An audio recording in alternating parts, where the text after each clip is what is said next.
उत्तर प्रदेश के जनपद बहराइच में उत्तर प्रदेश मुख्यमंत्री ने 11 बाढ़ प्रभावितों को अपने हाथों से खाद्यान्न किट का वितरण किया।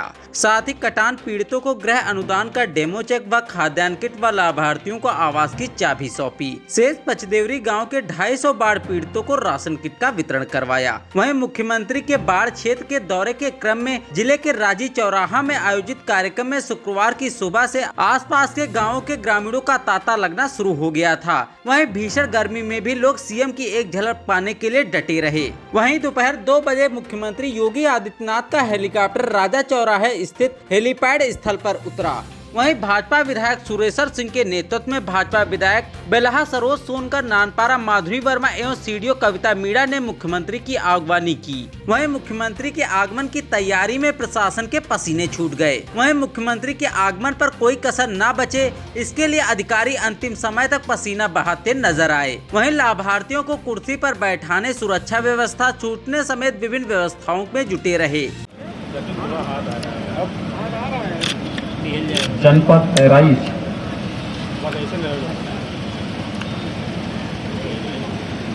के आज बाढ़ प्रभावित क्षेत्रों का दौरा करने के लिए ही मैं आज यहां आया हूं।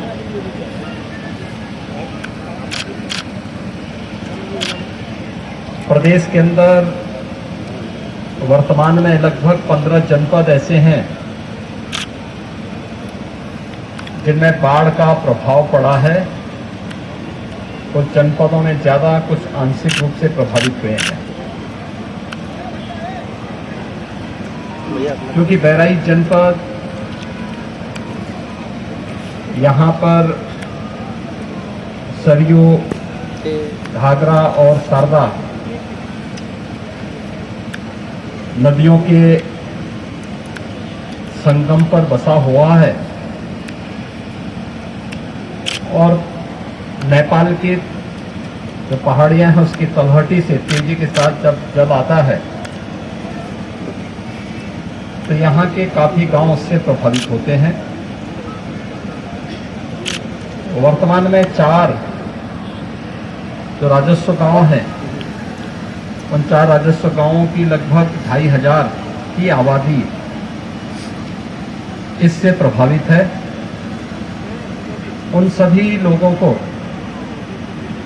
राहत सामग्री वितरित करने के लिए पहले ही निर्देश दिए जा चुके हैं और तेजी के साथ राहत कार्य जनप्रतिनिधियों के मार्गदर्शन में यहां पर जिला प्रशासन के द्वारा वितरित किया जा रहा है। बाढ़ प्रभावित क्षेत्रों में एनडीआरएफ, एसडीआरएफ और पीएससी की फ्लड यूनिट को तैनात करने के साथ ही बाढ़ चौकियों की स्थापना, राहत सामग्री युद्ध स्तर पर वितरित की जा सके, इसके बारे में पेयजल की आपूर्ति के लिए जहां संभव हो पा रहा है वहां शुद्ध पेयजल की आपूर्ति करवाने अथवा क्लोरीन की टैबलेट वितरित करने की भी व्यवस्था हर एक पीड़ित परिवार को और प्रभावित परिवार को किया जा रहा है। ये सुनिश्चित किया जा रहा है कि बाढ़ प्रभावित क्षेत्रों में या जहां जल भराव वाले क्षेत्र हैं वहां पर सांप के, कुत्ते और अन्य जानवरों के काटने की शिकायतें भी आती हैं। एंटी स्नेक वेनम और एंटी रेबीज वैक्सीन पर्याप्त मात्रा में उन सभी क्षेत्रों में पहुंचाई गई हैं, जिससे किसी भी व्यक्ति को अगर ऐसी किसी स्थिति का सामना करना पड़े तो उसको स्थानीय स्तर पर ही उपचार की सुविधा दी जा सके।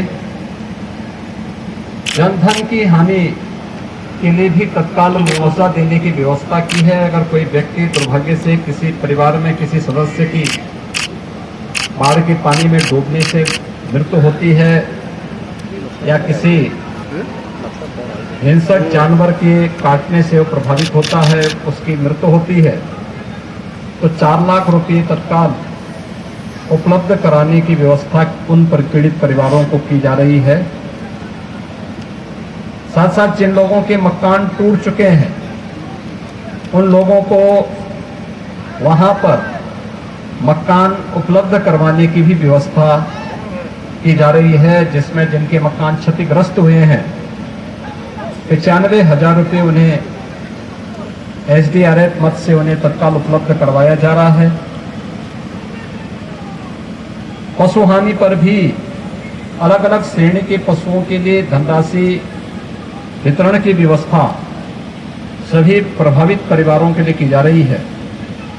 हर जिला प्रशासन से कहा गया है कि वह यह सुनिश्चित करें कि जो फसल की हानि हुई है, क्योंकि धान की खड़ी फसल और गन्ने की फसल के साथ साथ सब्जियों की खेती भी नदी के तटवर्ती क्षेत्रों में किसानों के द्वारा की जाती है, इसका आकलन कर लें और इसके तत्काल बाद उन सब लोगों का भी व्यापक सर्वे करके उन्हें राहत सामग्री के साथ साथ जो भी सहायता मुआवजे के रूप में शासन के स्तर पर अनुमन्य है, इसके वितरण की कार्रवाई भी संपन्न हो जाए। अखंड भारत न्यूज के लिए कमालुद्दीन की रिपोर्ट, बहराइच।